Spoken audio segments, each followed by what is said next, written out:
પંચમહાલમાં ખાણ માફિયાઓ દ્વારા અધિકારીઓની જાસૂસી। વીટીવી ન્યૂઝના અહેવાલ બાદ ખાણ માફિયા ભૂગર્ભમાં ઉતર્યા। લોકેશન શેર કરતા ગ્રુપ ખાણ માફિયાઓએ ડિલીટ કર્યા।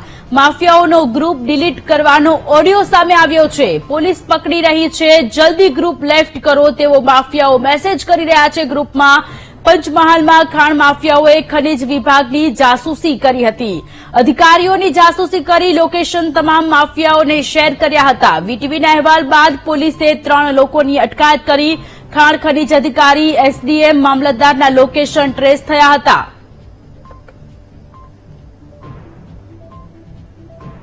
जल्दी खाली करो भाई, जल्दी खाली करो। हूँ रीमू मारू छू बनता आવું પણ તમે ખાલી કરો ફટાફટ ગ્રુપ। સ્લીટો ના પકડી પડે બધાને। સ્લીટો ના પકડી પડે બધાને। ભાઈ ગ્રુપ ખાલી કરો ફટાફટ। લેપ લો, મોબાઈલ પકડાયા 4 જણાના। ફટાફટ લેપ લઈ લો ભાઈ। ગ્રુપ ખાલી કરો ફટાફટ। લેપ લો, મોબાઈલ પકડાયા 4 જણાના।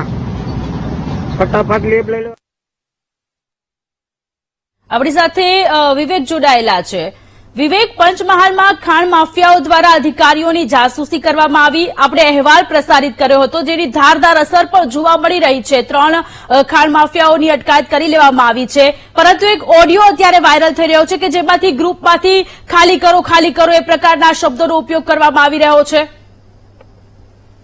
ચોક્કસથી વાત કરીએ તો સોનલ ગઈકાલે અહેવાલ પ્રસારિત કર્યો હતો જેમાં જે ખનીજ માફિયાઓ છે, જે રેકી કરતા હોય છે, જે અધિકારીઓની રેકી કરીને તેમને ઓડિયો વાયરલ કરીને લોકેશન આપતા હોય છે, તેને આખા સમાચાર પ્રસિદ્ધ કરવામાં આવ્યા છે। ત્યારબાદ મોડી સાંજે એલસીબી જિલ્લા પોલીસ વડાએ આદેશ અનુસાર એલસીબીએ 3 વ્યક્તિઓની અટકાયત કરી છે, જેમાં મોબાઈલો પકડાયા છે, જેમાં શંકાસ્પદ જે વસ્તુ જે લોકેશન પકડાયા છે, જેમાં વેજલપુર પણ એક પ્રાંત અધિકારી એક વ્યક્તિને પકડી પાડવામાં આવે છે।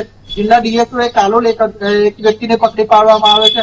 આમ કરીને 5 લોકોને કાર્યવાહી કરવામાં આવી રહી છે, પરંતુ ક્યાંક ને ક્યાંક અધિકારીઓ પકડ્યા બાદ જે લોકેશન શેર કરવા માટે બંધ કરવા માટે પણ એક ઓડિયો રેકોર્ડિંગ જાહેર કરવામાં આવ્યું હતું। જે માફિયાઓ છે, માફિયાઓએ એક વધુ ઓડિયો રેકોર્ડિંગ કરીને ગ્રુપ બંધ કરવા માટે જણાવ્યું હતું કે આ ઓડિયો બંધ કરો, પોલીસ પકડી રહી છે। એવા ઓડિયો પણ વાયરલ કરવામાં આવે છે। આજે તમામ ગ્રુપો રિમૂવ કરવામાં આવે છે। આજે ગ્રુપ રિમૂવ કર્યા બાદ હાલમાં કોઈ પણ ગ્રુપ ચાલતું ન હોવાનું સામે આવ્યું છે, પરંતુ આ જે ખેડા છે, પંચમહાલ છે અને જે છોટાઉદેપુર વિસ્તાર છે એ ખનીજ વિભાગનો હબ કહેવાય છે, જેમાં બ્લેક સ્ટોન છે, પથ્થર છે, ખનીજ રેતી છે, માટી છે, તેમજ મહત્વ કક્ષા જોઈએ તો આ રેતી છે એ આખા રાજ્યભરમાં વેચાઈ રહી છે। આ લોકો ત્યારે ગેરકાનૂની કામ કરતા હોય છે અને અધિકારીઓ પકડતા હોય છે, તેમની રેકી કરવા માટે આ એક ગ્રુપ બનાવ્યો હતો। વીટીવીએ અહેવાલ પ્રસારિત કર્યા બાદ ઇમ્પેક્ટ પડી છે અને આ ગ્રુપો રિમૂવ કરવામાં આવ્યા છે। જી વિવેક, સૌથી મોટો સવાલ અત્યારે એટલા માટે થઈ રહ્યો છે કે ગ્રુપમાં ઘણા બધા ખાણ માફિયાઓ હતા, એ ગ્રુપમાં હતા અને એક પછી એક લોકો લેફ્ટ થતા પણ જોવા મળી રહ્યા છે। અધિકારીઓની જાસૂસી આ લોકો કેવી રીતે કરતા હતા? આગળ કેવા પ્રકારની આ લોકો સામે કાર્યવાહી કરવામાં આવશે? ચોક્કસથી વાત કરીએ સોનલ, જો આ જે ગ્રુપ છે એ ગ્રુપમાં અમુક 200 ઉપરાંત લોકો જોડાયેલા હોય છે, અમુકમાં 500 ઉપરાંત ગ્રુપમાં લોકો જોડાયેલા હોય છે।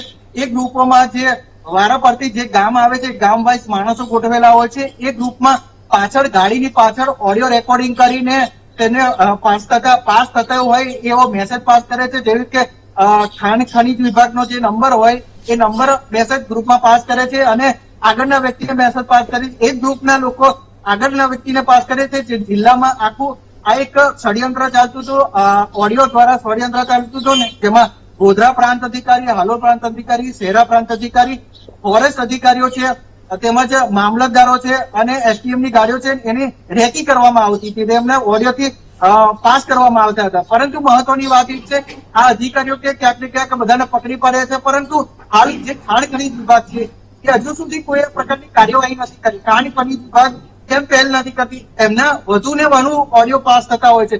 ખાણ ખનીજ વિભાગ કેમ ચૂપ બેસી રહ્યું છે? અત્યાર સુધી કોઈ પણ પોલીસ મથકમાં એમને અરજી કે ફરિયાદ પણ નોંધાઈ નથી, તે સૌથી મોટો પ્રશ્ન છે। જી વિવેક, આભાર તમામ વિગતો માટે।